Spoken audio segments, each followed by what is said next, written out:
میں عمر فاروق رضی اللہ تعالیٰ عنہ سے محبت کرتا ہوں، وَأَرْجُو أَن أَكُونَ مَعَهُمْ وَإِن لَّمْ أَعْمَلْ بِأَعْمَالِهِمْ، میں امید کرتا ہوں کہ میں ان لوگوں کے ساتھ رہوں گا گرچہ میں ان جیسا عمل نہیں کرتا، میں ان کے مقام و مرتبے کو نہیں پہنچ سکتا، میرا عمل ویسا نہیں ہے، لیکن میں محبت کرتا ہوں۔ اسی لیے ہمیں اور آپ کو بھی چاہیے کہ ہم محبت کریں، صحابہ کرام سے محبت کریں، ابو بکر صدیق سے محبت کریں، عمر فاروق رضی اللہ تعالیٰ عنہ سے محبت کریں، عثمان غنی رضی اللہ تعالیٰ عنہ سے محبت کریں، علی رضی اللہ تعالیٰ عنہ سے محبت کریں، تمام صحابہ سے محبت کریں، تمام صحابیات سے محبت کریں۔ تو جو جس سے محبت کرتا ہے وہ اسی کے ساتھ ہوگا۔ تو آپ گاہے بگاہے جس سے محبت کرتے ہیں اس سے محبت کا اظہار بھی کیجیے۔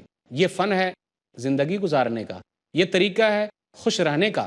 خوش رہنے کے بہت سارے اصول ہیں، خوش رہنے کے بہت سارے طریقے ہیں، سدا بہار زندگی کے بہت سارے طریقے ہیں، خوشگوار زندگی کے بہت سارے طریقے ہیں، پرلطف زندگی گزارنے کے بہت سارے راستے ہیں۔ ایک اہم راستہ یہ ہے کہ آپ لوگوں کے نام یاد رکھیں۔ بہت سارے لوگ جو بڑے بڑے لوگ ہیں وہ چھوٹے چھوٹے لوگوں کا نام یاد ہی نہیں رکھتے۔ اگر ہم اور آپ اس کو اپنا لیتے ہیں تو ہمارا بہت فائدہ ہے، لوگوں کے دلوں میں ہماری محبت زیادہ ہو جاتی ہے۔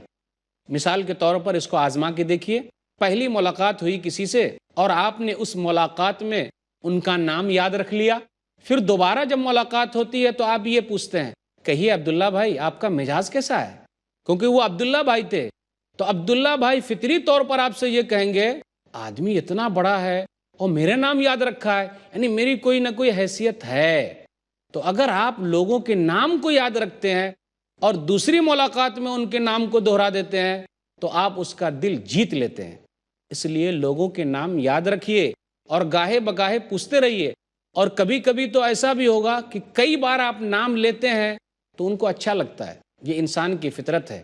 اور جب دوسری مرتبہ ملاقات ہوئی اور اس نے پوچھ لیا کہ میرا نام کیا ہے اور آپ نہیں بتا سکے تو آپ کے بارے میں یہ تاثر ہو سکتا ہے کہ جی مجھ کو پہلی ملاقات میں اہمیت نہیں دی ہے۔ اس لیے کوشش یہ کی جائے کہ نام یاد رکھیں، یہ لوگوں کا دل جیتنے کا ایک اہم طریقہ ہے۔ قرآن و حدیث کو آپ اٹھائیں گے تو آپ کو کئی جگہ پہ ملے گا کہ اللہ تعالیٰ نے نام سے مخاطب کیا ہے۔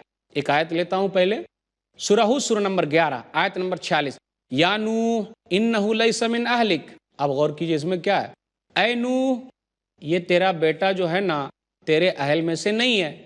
تو یہاں اللہ تعالیٰ نے نوح علیہ السلام کا نام لیا۔ سورہ ہود سورہ نمبر 11 آیت نمبر 76، یا ابراہیم عارض عن ھذا، اے ابراہیم درگزر کیجئے۔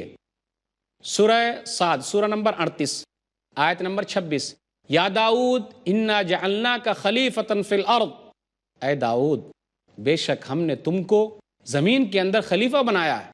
کئی آیتیں ایسی ہے جہاں آپ کو یہ ملے گا نام کے ساتھ ذکر ہے۔